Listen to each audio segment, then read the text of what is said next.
तो दिल्ली की सियासत में वापसी हुई है कपिल मिश्रा की। आम आदमी पार्टी से भारतीय जनता पार्टी और फिर सीधे मंत्री पद तक। वो शख्स जिसने अरविंद केजरीवाल पर 50 करोड़ के घोटाले का इल्जाम लगाया, अब दिल्ली सरकार में फिर से मंत्री बनकर लौटा है। लेकिन सवाल यह है कि यह वापसी सिर्फ एक पॉलिटिकल मूव है या कपिल मिश्रा वाकई बीजेपी में पूरी तरह सेट हो चुके हैं, और क्या उनकी फायर ब्रांड छवि से दिल्ली की सियासत और गरमाएगी। नमस्कार, मैं हूं सिद्धार्थ प्रकाश और आज हम बात करने वाले हैं एक ऐसी सियासी शख्सियत की जो कभी केजरीवाल के करीबियों में थे, फिर बागी हुए और अब बीजेपी में पूरी तरह सेट हो चुके हैं। कपिल मिश्रा आम आदमी पार्टी से बीजेपी और फिर दिल्ली सरकार में मंत्री बनने तक का यह सफर कैसा रहा?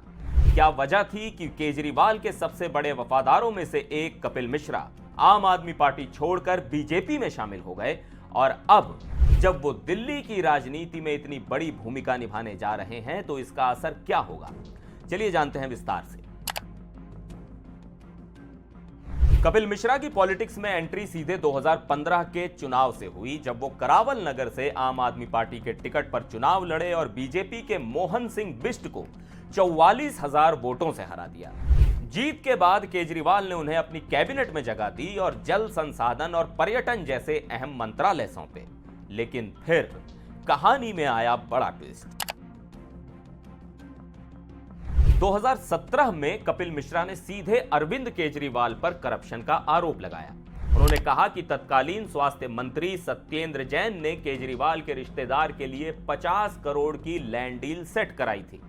इसके बाद उन्हें आम आदमी पार्टी से निकाल दिया गया और मिश्रा पूरी तरह बगावती मोड में आ गए। आपसे दूरी बढ़ी और 2019 में उन्होंने बीजेपी ज्वाइन कर ली। लेकिन बीजेपी में जाने के बाद उनकी छवि और ज्यादा आक्रामक हो गई। हिंदुत्व और राष्ट्रवाद को लेकर उन्होंने कई बयान दिए जो अक्सर विवादों में रहे। 2020 के दिल्ली चुनाव से पहले कपिल मिश्रा ने कहा कि यह चुनाव इंडिया वर्सेस पाकिस्तान का मुकाबला है।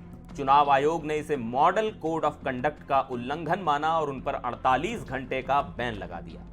इसके बाद जब दिल्ली में CAA के खिलाफ प्रदर्शन हो रहे थे, तब उन्होंने जाफराबाद में प्रदर्शनकारियों को हटाने की चेतावनी दी थी।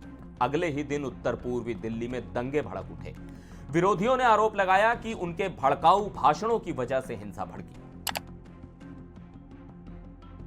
2020 का चुनाव हारने के बावजूद बीजेपी में कपिल मिश्रा का कद बढ़ता गया। 2023 में उन्हें दिल्ली बीजेपी का उपाध्यक्ष बनाया गया। गुजरात चुनाव में उन्होंने बीजेपी के लिए प्रचार किया, जिससे पार्टी के बड़े नेताओं का भरोसा उन पर और बढ़ गया। और अब 2024 में बीजेपी ने उन्हें दिल्ली सरकार में मंत्री बना दिया है। यानी 8 साल बाद वो फिर मंत्री बने, लेकिन इस बार दूसरी पार्टी में और बिल्कुल नए अवतार में। तो यह थी कपिल मिश्रा की कहानी। आम आदमी पार्टी के बागी से बीजेपी के फायर ब्रांड और अब दिल्ली के मंत्री तक का सफर। पॉलिटिक्स में कब क्या हो जाए कोई नहीं जानता। आपको क्या लगता है, कपिल मिश्रा की ये दूसरी पारी कैसी रहेगी?